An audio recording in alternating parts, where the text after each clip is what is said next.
ঘন কুয়াশার কারণে হজরত শাহজালাল আন্তর্জাতিক বিমানবন্দরে ৪ ঘন্টা কোনো ফ্লাইট ওঠানামা করতে পারেনি। রোববার সকাল ৬টার পর কুয়াশায় চারপাশ না দেখা যাওয়ায় কোনো ফ্লাইট ঢাকা ছাড়তে পারেনি।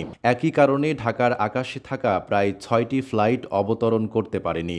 হজরত শাহজালাল আন্তর্জাতিক বিমানবন্দরের নির্বাহী পরিচালক group captain S M. Ragib Samad Dhaka পোস্টকে বলেন, বিমানবন্দর ঘোষণা দিয়ে বন্ধ ছিল বিষয়টি তা নয়। সকাল ৬টার পর থেকে ভিজিবিলিটি ছিল না, কোনো ফ্লাইট উড্ডয়ন ও অবতরণ করতে পারেনি। পরে ৯টা ৫২ মিনিটে ফ্লাইট চলাচল শুরু হয়। আর মনোবল হতে হয় স্পাত দৃঢ়। জেরুজালেম ২৫ বছরের পথ চলায় নিরাপদে রাখার প্রত্যয়ে।